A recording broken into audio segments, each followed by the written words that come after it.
G'day fellas, welcome to another tier list. We're going to be taking a look at every single mercenary that's in Age of Empires 3 Definitive Edition. In this tier list, we're not going to be including outlaws. We're not going to be including any unit that can be trained from the saloon other than the mercenaries. Now, there are a couple of omissions in here, things that aren't included. Things like the Hackapel. You would have seen the Hackapel in the original game. It got removed in the Definitive Edition for all civilizations except for the United States. Now, the United States has access to the Hackapel with the card Poker, but we're not going to be including it here because it has been largely replaced by the Hagusa. So, now, let's get to it. Let's talk about which mercenary is going to be the best, which mercenary is going to be the worst, and we're going to start off with probably the world's most famous mercenary, or at least in Age of Empires Definitive Edition, the most famous mercenary. It's the Jaeger, and it is absolutely S tier. The Jaeger is a skirmisher unit.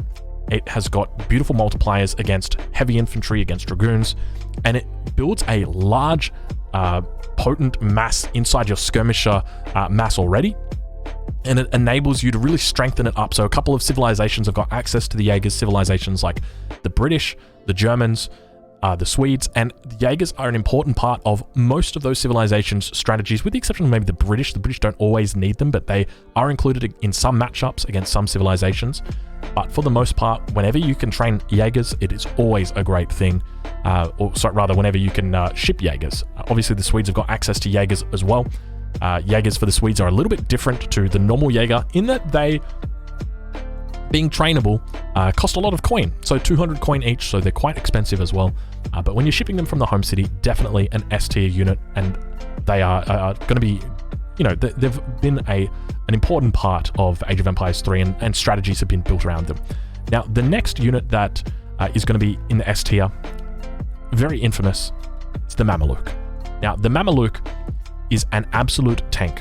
1450 HP, 40% range resist. So just to explain that, okay, so you can take every 10 damage that you do and then just remove 4 damage off that. You're only doing 6 damage to this guy from range. And on top of that, he's now got 1450 HP. So a huge amount of tanking potential that these guys offer you. Even though the shipment only gives you 4, with the exception of, say, Sweden's later game mercenary shipment, which is the infinite 6 mams. In the early game with the 4 mams, it's still an amazing shipment. These guys are just absolute tanks, beasts, and they provide so much power for your military. So the next unit, which is also a popular one, but I don't consider it as good as some of the other mercenaries in its class, is the Black Rider. So the Black Rider is going to be a B tier. Now, you might be like, Drongo, that's absolutely crazy. Dragoons are really good in this game, and the Black Rider is like a super duper Dragoon. That's true, that's true. But one thing that you've got to remember when it comes to the Black Rider, it doesn't have a ranged resist. It's got a melee resist. So when you're fighting up against a mass of skirmishers, when you're fighting up against a large mass of skirmishers, okay, your Black Riders in the middle of the fight are going to be very easily picked off by Jaegers, by skirmishers of your opponent. Black Riders are great for some civilizations, okay? The Germans, as an example, they're quite good because it fills a gap that they don't have. War wagons are slow unison. They're slow units. They are slow to chase enemy raids down, and so Black Riders are really important against some civilizations like the Lakota. By the same token, for the Swedish, who lack a particularly mobile solution to anti-cavalry, the Jaegers can fill a gap in some matchups as well, such as against the Lakota as well. But for the most part, Black Riders aren't units that you're typically want to be going to train a lot of, or send from the home city, just because when it comes to the crux of like getting down into a battle, they're not going to be particularly strong as, say, the Manchu. Now, the Manchu is I'm throwing up whether I want to put the Manchu in A tier or S tier. The Manchu is an incredibly strong unit. We might just leave it in A tier at the moment. And the reason why, so it fills in the gap for anti-cavalry for a lot of civilizations, the Russians being probably the most important. It also fills it in for the Ottomans as well. But with the Manchu, they've got the range resist, they've got a high rate of fire, and they fill that gap that other units just don't necessarily do. They're stronger than the Black Rider, in my opinion, even though they're not able to shoot and scoot as effectively when it comes to a heads-up fight, which is what mercenaries really are good for. Then the Manchu are really what are going to do it, because in a heads-up fight, they're able to get that rate of fire going constantly, like a British longbow does. They just sort of stand there and they just fight, and they are very survivable as well, very tanky because of that range resist that's quite high. So the next unit that we're going to be putting in S tier is the Almaty. The Almaty is a combination of a Mameluke and a Lancer. It's got incredibly high base attack, base health points. So I think the base health on a Mameluke, or on an Almaty, is 1,000 hit points. It's also got a 40% range resist, the same as a Mameluke, but it does a lot of damage to infantry, a huge amount of damage to infantry. And that's part of the reason why it's so strong, because the shipments that it has will potentially sway the game. If you can get an Almaty shipment out against your opponent, it's almost equivalent to a GG button. That's how strong Almaty are, especially if they've got a large infantry-based unit that they're going to be spamming a lot of. They're able to take on their counters. Even though they might not be as strong as a Lancer pound for pound, the fact that they're hybrid, in that they are able to tank, they're able to deal out damage at the same time, it means that they are an incredibly strong unit. Obviously being unique to age 4 instead of being inaccessible in age 3, they are locked quite late into the game, but despite that, they are still an S tier unit in my opinion. Now, the next unit that we're going to be talking about is one that recently has been buffed up. Now, I'm still not a fan of this unit, and I'll explain exactly why that is, but we'll talk more about that, because I'm sure that this unit could be quite strong, but for the moment, we're just going to have to leave it in the D tier, because I don't think it's quite useful. And that's the Landsknecht. Now, I'm probably mispronouncing that, and I do apologize if I am. I know that there's a lot of German guys that are watching this, and they're probably going to be seeing that and shaking their heads, but we'll have to move on. So this unit, it's slow. It's got a base movement speed of 4. It's got a very high attack, and it has a very small multiplier against cavalry. I think it's 2 times multiplier against cavalry. But the fact that it's slow and has no range resist, it falls into the same category as kind of like the Black Rider, in that it's very easy to micro, very easy to kill the Landsknecht, or to kill, I'm just going to say this unit. It's very easy to kill this unit with skirmishes. Now, they are big, beefy boys, so people have to give them respect. If you see these guys in a fight, you're going to want to pick them out. But the problem is they're very easy to pick out, because they don't have that ranged resist that other units that are similar to them have got access to. So if you were playing up against somebody who was making these, it'd be very easy to just use your skirmishes and isolate these units out and just take them out one by one by one by one. And that's part of the reason why, in my opinion, they're in the D tier. Now, another unit that is going to be, I would say, towards this end, not quite D tier, we're going to put it in the C tier here, the Fusilier. Now, a few civilizations have got access to the Fusilier. The Swedes, as an example, can actually train them from the second age if you send the Mercenary card. Now, the reason why I'm putting them in the C tier is, once again, similar to the Black Rider and to the Landsknecht, and that's simply because they're countered so effectively by skirmishers. Skirmishers, longbows, Yumi archers, strelets, these units are the bulk of most civilizations' army, and as a result, it means that they're typically going to be around a lot more than other units. And so when these guys get into a fight, they're very, very easily going to be able to get picked off by those longer range units, those 20 range skirmishers, the 19 range Yumi, all those sorts of things are going to be able to pick these off. Now, I'm putting them in the C tier and not in the D tier for one reason, and that's because they're very fast. They've got a high base movement speed. I think the base movement speed is 5.5 if I remember correctly. So a really high base movement speed, very good at picking off villages, but with the exception of that, there's really not a lot of strength that these guys have got. And as a result, it means that we need to keep them down in the C tier, just simply because, well, unfortunately, they're not the best. The next unit that we're going to be talking about is the Swiss Pikeman. Now, the Swiss Pike is personally one of my favorites. It's got a lot of siege damage, a huge amount of siege damage.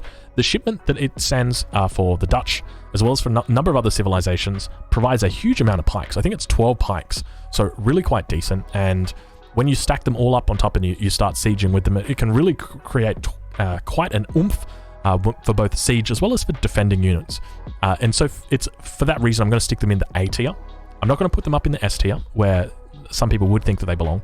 Now, these match up very well against things like Hussars, really, really effective at being anti-cavalry units, because they have a very high melee resist, and they have an incredibly high attack against those Hussars. Now, keep in mind, they can be picked off the same way that a Jaeger can pick off a Landsknecht, the same way that it can pick off a Fusilier, but they've got a higher base movement speed. So even though they've got that melee resist, the same way that this unit does, or that the Fusilier or the Black Rider have got, they've got a much higher melee resist, a much higher movement speed, and they can be used proactively as units that siege. And that's the reason why they're going in ATL. Also, you receive a lot more of them. So you receive 12 of them versus only 8 of this unit here in your third age shipment. So the next unit that we're going to be talking about is the Scottish Highlander. Now, the Highlander is a little bit of a difficult one because, once again, it comes back down to this melee resist. Okay, it's got big melee resists, but it's a very strong unit. It's got a high base attack that is good against everything. It's got a lot of health pool.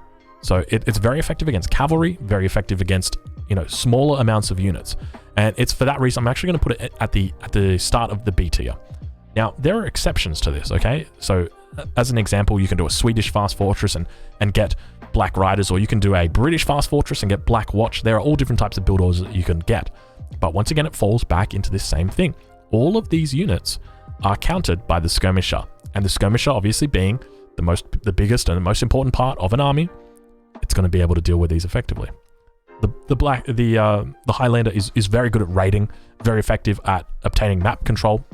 If I remember correctly, I think it's a little bit faster than a normal musketeer, and having a high siege damage as well means that it's quite effective at controlling down or taking down outposts. Anything anything higher. Oh, sorry. It's very good at obtaining map control. That's essentially it. So the next thing that we're going to be talking about is the Barbary Corsair. Now, Barbary Corsair, it's a Rodolero that is so it's got a high movement speed. It's got a good bonus against cavalry.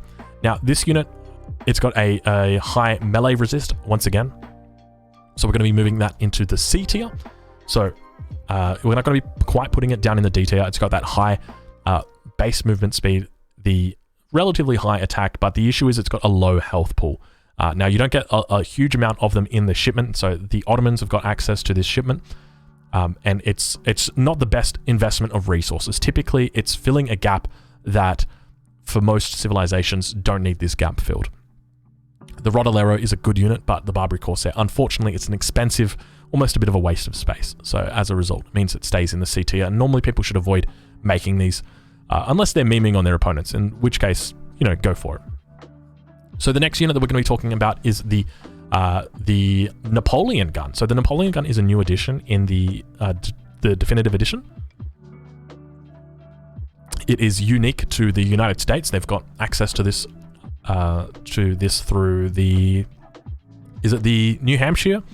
The New Hampshire state. They can begin training these. Now, these units, they're like a leather cannon, except they're much stronger. Obviously they've got a golden barrel, so they look very cool, but they're not as strong as a falconet, and they are much more expensive. So they're 500 coin, really, really, really expensive to be sending these in. But they do actually beat falconets in a Falk War because of their faster rate of fire. So they're I think at the moment they're a little bit underappreciated. People don't really respect them a whole lot. I don't think that it's reasonable to train these units, but I think as a shipment from the home city, it's almost a substitute for 2 falconets. And it can actually beat enemy falconets in the Falk War, and so it's for that reason that I'm not going to put them in the D tier. I'm going to keep them in the C tier. We might actually put them at the start of the C tier, but you just never really want to train them, unfortunately. They're just very, very expensive. And so now the next unit that we're going to be talking about is the Arsonist. So the Arsonist is essentially a Grenadier, and the Grenadier, I'm sure you will know, isn't the best unit, and the Arsonist, unfortunately, isn't the best. So it's got a really high siege attack, but a very, very low everything else attack. And so, unfortunately, it means that the Arsonist is in D tier. If you do manage to get these in your tavern or your saloon, I'd probably avoid training these. They're a bit of a meme. So the next thing that we're going to be talking about from here is the Stratiot. So the Stratiot is quite a strong unit, in my opinion. Now, a couple of civilizations have got access to the Stratiots. So we've got the Dutch that have got it through their unique church card. We've got the Spanish who have got access to it in the third age shipments. And in my opinion, these are kind of like a hybrid between a Hussar and an Ulan. So they've got a high attack and they have a high health pool, but it's not particularly high, if that makes sense. Like it's not excessively high.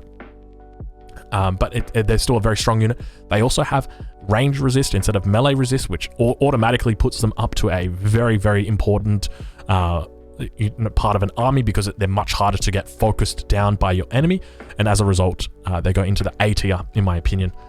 Just simply because if you send this from the home city, so if typically you're going to be making these, or having these as the Dutch, so they are very versatile in that you can send them to save yourself in the early game. So it's an age 2 card that can be used in age 3.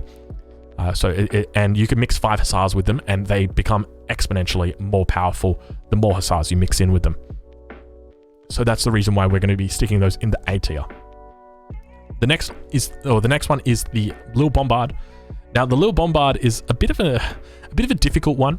So the Lille Bombard is very expensive. I think, if I remember correctly, 1,600 coin. So these guys are by no means cheap. These are expensive boys, but they pack an absolute punch. Now there are a couple civilizations that get access to the 3 Lille Bombard card in age 4.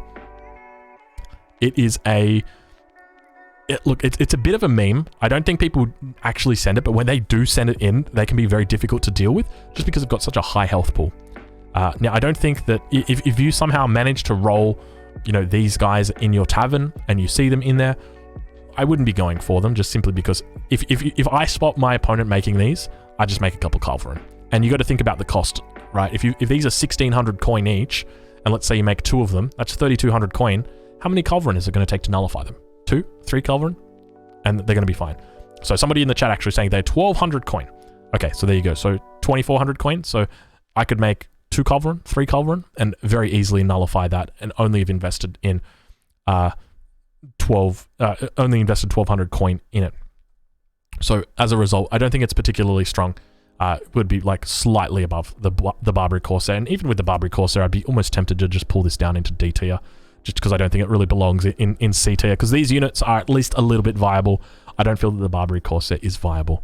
Right, so the next unit that we're going to be looking at is the Ninja. And as everybody would know, the Ninja actually gets counters against Explorers, and it gets counters against other Mercenaries, and because it kills all the other Mercenaries, it goes into the S tier, simply because it is unstoppable on the field here. So one Ninja versus any of these Mercenaries is going to kill it. No, not really. We're just doing that because Aze is in the chat, and Aze has asked us to do this. So I think that the Mercenary has got its, or the Ninja has got its uses, but when it comes to actually being used legitimately in games, it's very, very rare that there are circumstances that you would want to be using ninjas. Ninjas are, they work as an upgraded form of spy. There are some cards that are quite good, such as the Team 10 ninjas, which are decent cards to be sending in big team games. But when it comes to 1v1, which is essentially what I'm judging this on, I would be saying that the Ninja, typically you would want to avoid training these unless your opponent is really, really, really focusing on, say, artillery, or focusing on Mercenaries themselves. And it's for that reason that I think that realistically this is probably going to be sitting in somewhere around the B tier, just because let's be honest, if I could make Scottish Highlanders or ninjas, I'm probably going to be making ninjas. I'm probably going to be making Highlanders rather.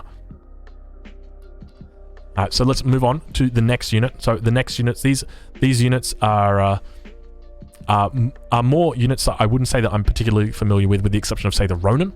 So we'll get to the Ronin. Now, the Ronin is available to a few civilizations. The Portuguese most famously have got Ronin. They're used very commonly in Portuguese water builds. They have a very high siege attack. They are essentially a Doppelsoldner that is a mercenary.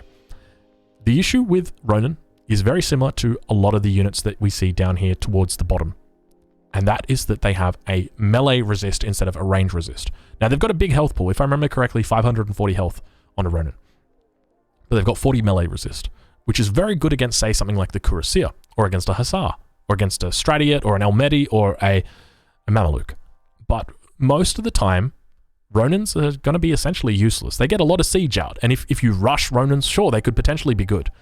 But most of the time, Ronins, unfortunately, aren't going to be a viable choice for you to include in your decks or in your composition, just because they're going to be very easily picked out by, once again, what we mentioned, the skirmisher mass that your opponent is undoubtedly going to have.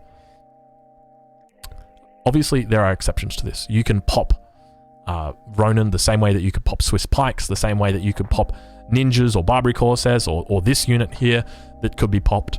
But that's really not something that is really going to be a viable option for you and subsequently change the rating that I would be giving these. So I would be saying, you know, at best they would be sitting in like maybe underneath a Fusilier, but it'd be very rare that that happens. And then so now we move on to the next mercenary. So the Iron Troop. The Iron Troop is kind of like it's a skirmisher unit. It's an archer, so kind of like a Yumi archer that's been buffed up, available to the Chinese. So the Iron Troops are a very strong unit. They've got that range resist, and that just by itself makes them a really good unit. On top of that, they've got a faster rate of fire than other skirmishers, and because of that, they belong, in my opinion, up in the S tier. They're a very, very decent unit. You want to include them in most of your Chinese decks. Probably, I wouldn't say most of your Chinese decks, probably in a fair few of the strategies. And then they enable you to increase the size of your mass, and that's essentially what happens. So now let's take a look at the next unit. So we're going to talk about the Yojimbo.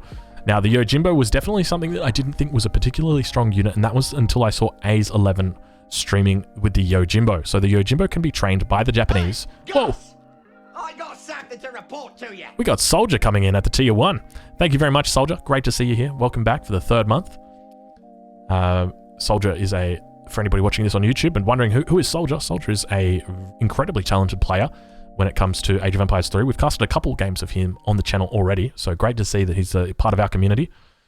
So the Yojimbo can actually be trained through the Atonement card. So if we take a look at the Japanese, where are they? Home City. So the Japanese have got access to a card called Atonement in the Second Age. Let me see if I can find it here, this card here. So it allows you to train the Yojimbo once you reach the Fortress Age. And so they can be trained the exact same way that the Swedish can train Yojimbos. The Swedish can train their mercenaries that they send, like the Jaegers or the Black Riders. And the Yojimbo is a Yabusami, which is the Japanese cavalry archer. But the reason why it's so strong is because you can put it into melee, and when you shift its stance into melee, it gets AOE damage like a Cuirassier. And it's also got a very, very high melee resist. And so for a cavalry unit that's got a melee resist, it's incredibly strong. Once you are able to get your opponent's anti-infantry or anti-dragoon units out of the way. So because of that, I'm satisfied that the Yojimbo is at the very least going to be at the beginning of B tier. I don't think it's a viable unit in all matchups. I do think that there are some situations where the Yojimbo is very, very strong, and some situations where it's not so strong. But I wouldn't quite put it on the same level that I would put, say, a Stratiot. The next unit that we're going to be talking about is the Zouave. Now, this was added in the most recent DLC for the United States. It's available in the 4th Age. They've got a couple cards that they can send through. They've also got a specific age up, an Imperial age up, which enables you to send, I think it's Infinite Zouave. I'd have to double check, but essentially this unit comes very late into the game. It's also got no multipliers against any other unit, so it's just like a flat, like it's like a skirmisher unit, but it's got no multiplier, so it doesn't have a multiplier against ranged cavalry, it doesn't have a multiplier against heavy infantry. Now you can get counter infantry rifling, and that will give it a multiplier against heavy infantry, but in my opinion, I don't think it's a particularly viable unit, just because of how late it comes into the game, and the fact that you're going to be sending, or you're going to be taking states that aren't necessarily the state that is what you get this from. So I'll just double check before we commit to that. I'm going to just double check what the United States Age 4 cards are, whether they've got any of those Zouave cards. I can't see any in here. And so because we don't see any Zouave cards in here, I'm quite satisfied to say that they are in the D tier, just simply because there's never a situation where you're going to want to get these. There's no way that you'd really... actually, you know what? You can actually train them, now that I think about it. You can train them, or you can potentially get them from the tavern or the saloon. And if you do get that, then I guess they could become reasonable, but they're not something that I've seen enough of to really have an educated guess. So I guess for the moment, they'd probably have to be staying in the D tier or just really not rated yet, because I haven't seen enough of them. But we'll just leave them in here for now. And then, so the next thing is the Jat Lancer. The Jat Lancer is a unit that's a little bit notorious just because of how weak it is. So the Jat Lancer, it's kind of like, it's a Lancer, but it doesn't have a lot of hit points. It's kind of like a Stratiot, but it's just very, very weak. And as a result, it's going to be going... Look, I would probably put it slightly above a Barbary Corsair, but with the exception of that, I don't think it's particularly strong. And then finally, the Hagusa. Now, the Hagusa was changed in the Definitive Edition because it used to be so strong. It used to be an S tier. That's how good it used to be because of the rate of fire. The rate of fire was insane. So these guys are like Ulans on steroids. They've got a ranged attack as well as having a very strong melee attack. But realistically, the Hagusa should probably be down a little bit lower now. So you can send it from the home city. I think the shipments that you've got are access to things like the Dutch have got access to it. I think it's 8 Hagusas. It might be 6. I'd have to double check. Let's have a look and see. So we've got, yeah, it's only 6 Hagusas, so not a huge amount of them. And they are quite weak in that they have a melee resist instead of a range resist. So now that their rate of fire has been shifted back, I think that they'd be sitting down around here with the Black Riders. So that's what the Mercenary tier list looks like. If you're watching this on YouTube, I'd love to know in the comments down below if you think that I've misplaced anything in here, if you disagree with anything, if you think I've forgotten to mention anything. If you're watching this on Twitch, I welcome your criticism in real time while we talk about this. We enter the discussion phase of this tier list. Might do a little bit of a poll in just a little bit to determine whether you guys are satisfied with this or whether you think that it could use a little bit of work. You've misplaced the Fusilier? No, I think the Fusilier is placed perfectly. Highlander S tier? No chance, no chance. Criticism, it needs more clickbait. All right, Gel Cells, we'll get it on. We'll get that out. We'll get that sorted for you, don't worry. Highlander is underrated in my opinion, especially the Swedish Highlander. Yeah, I agree with you, Fat Chode. People definitely are sleeping on that. Arsonist should be S+ tier. This guy is on fire. The other Javier saying, the Civ special shipments, not Merc, like Yurumi and Spahi. Oh, that's a good point. We didn't actually include those. Yeah, probably should have included those, but I guess we're a little bit late now to do that. Kaiser saying, Land Sharks B tier. You really think they're B tier? I mean, I know that they've been changed recently. I probably haven't seen them enough yet. I know that they've got that new swinging kick that they do. Bumbler saying, I would definitely argue for bumping up the Land Sharks a tier. I see them almost every Swede game. Really? You see them that often?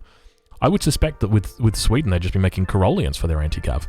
Why is the Fusilier C tier? Because it has melee resist instead of range resist. If it had 40% range resist, it would be an A tier. 100%.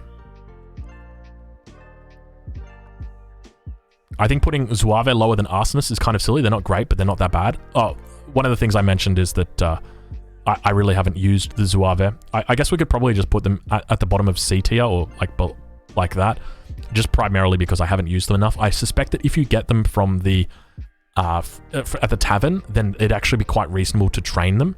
But I don't have enough of I don't have enough of a history yet with them to really understand them.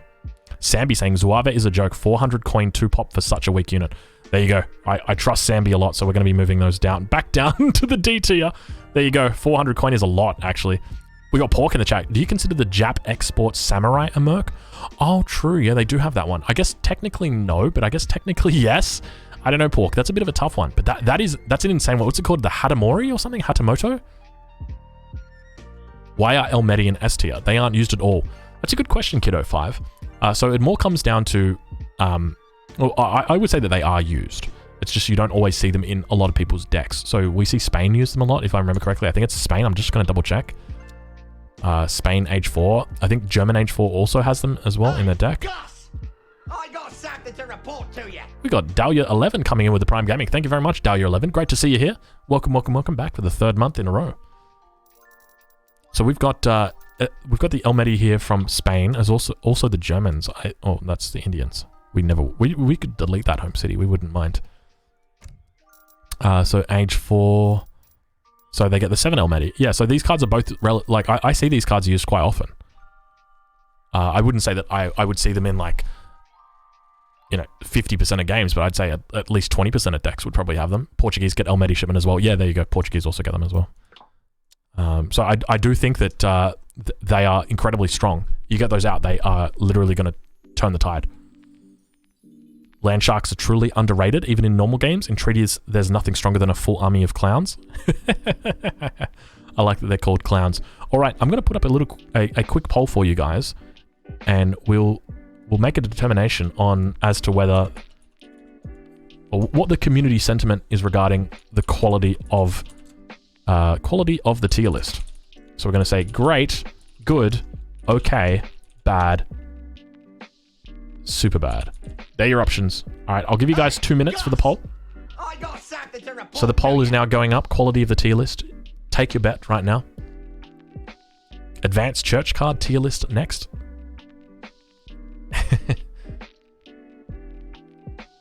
Irish Reaper Man saying you're digging your own grave. That's a part of doing a tier list, my friend, because tier lists are subjective. There's always going to be people who disagree with you. What multipliers do Zouave have? They don't have any multipliers. If you get counter infantry rifling from the arsenal, you can give them ×2 against heavy infantry. That's it. Poop is not an option in the vote. That's basically super bad. Ghetto5 saying, like, what Portuguese player sends Almaty over Mamelukes? None. A Portuguese player that's in age 3. Portuguese player that's in age 4 would probably send Almaties. Like, if they've got both options in the deck, and they hit age 5 and send Almaties, they like and have access to it. Aussie, when's the tournament game starting? We have got tournament game. I don't actually think I'm doing any tournament games tonight. It might be after we do the EGC TV stuff. So we're going to be doing EGC TV. So we're going to be going EGC TV into... I think H is actually going to be doing a bit of hosting as well over on EGC TV. So I think he's going to be doing the Global Championship stuff. So let's take a look at the poll. The poll doesn't have too long. We've got a couple votes in there. So we'll pull it back. We'll wait for the poll to finish and then we'll get into it. Are these units being compared to other mercs or cost effectiveness? Both. How to win, please help. So basically just general viability throughout the game. Bumbler TV saying, would you ever consider an Aussie Drongo community tournament for fun and to encourage community involvement? Bumbler, I would not, no, because the administrative burden on hosting a tournament is too great. And unfortunately, I simply just don't have the time. If I could get maybe if I could get a couple of admin staff, but then it's just like, yeah. I mean, it's a great idea, but it's very, very heavy on overhead. All right, we've got the poll has now finished. So this is the poll. So we've got 58% people saying good, 23% saying okay, 17% saying great, and 2% saying super bad, with 0% saying bad. So I'm pretty satisfied with that poll. I think that for the most part, we've been on the money with it. There might be a couple of outliers in there, like the land sharks potentially, or the Fusiliers, but most of this stuff I think is pretty reasonable. If you're watching this on YouTube, I encourage you to leave a like down below if you've liked the video, and other than that, I'll catch you guys in the next one. Thank you so much for watching.